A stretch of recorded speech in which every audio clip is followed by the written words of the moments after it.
قال الملأ الذين استكبروا من قومه لنخرجنك يا شعيب والذين آمنوا معك من قريتنا أو لتعودن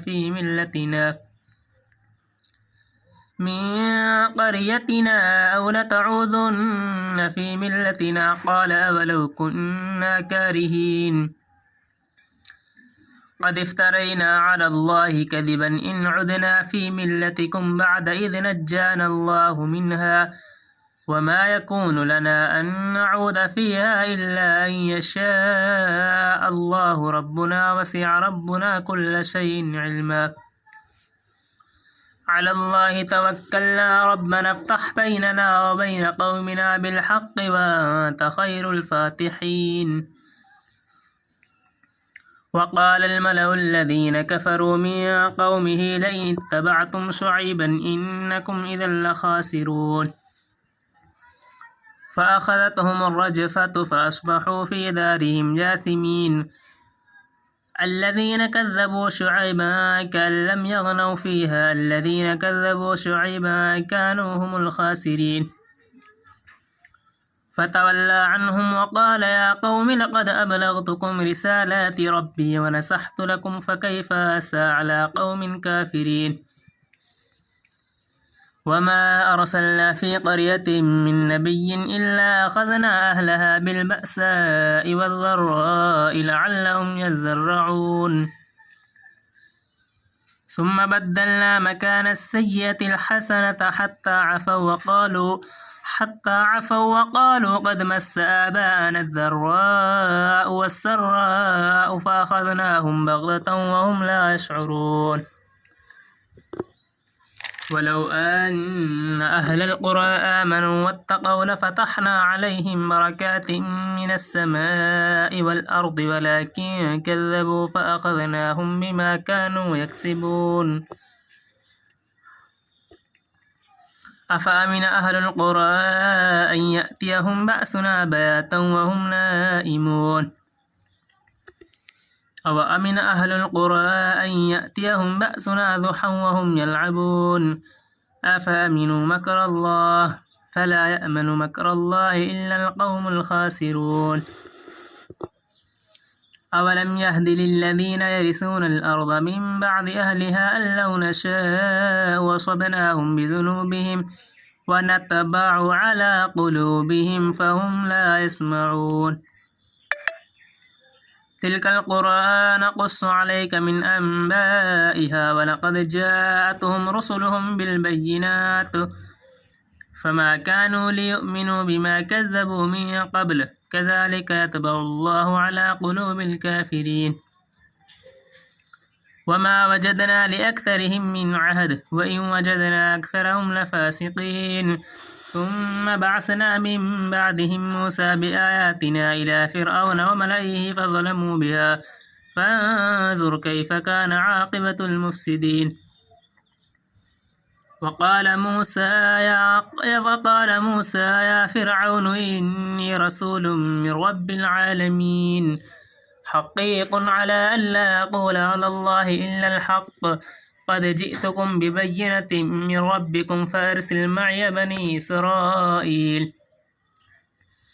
قال إن كنت جئت بآية فأت بها إن كنت من الصادقين فألقى عصاه فإذا هي ثعبان مبين ونزع يده فإذا هي بيضاء للناظرين قال الملأ من قوم فرعون إن هذا لساحر أليم يريد أن يخرجكم من أرضكم فماذا تأمرون قالوا أرجه وأخاه وأرسل في المدائن حاشرين يأتوك بكل ساحر أليم وجاء السحرة فرعون قالوا إن لنا لأجرا إن كنا نحن الغالبين قال نعم وإنكم لمن المقربين قالوا يا موسى إما أن تلقي وإما أن نكون نحن الملقين قال ألقوا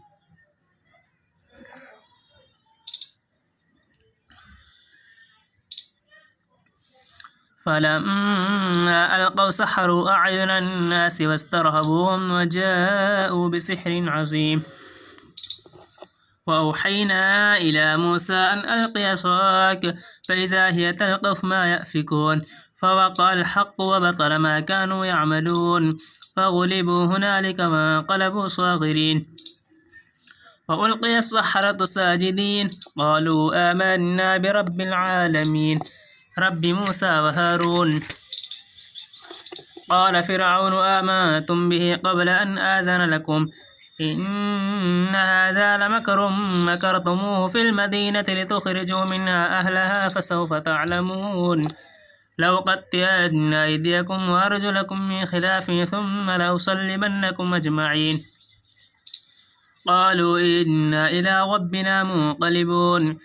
وما تنقم منا إلا أن آمنا بآيات ربنا لما جاءتنا ربنا أفرغ علينا صبرا وتوفنا مسلمين وقال الملأ من قوم فرعون أتذر موسى وقومه ليفسدوا في الأرض ويذرك وآلهتك قال سنقتل أبناءهم ونستحيي نساءهم وإنا فوقهم قاهرون قال موسى لقومه استعينوا بالله واصبروا إن الأرض لله يورثها من يشاء من عباده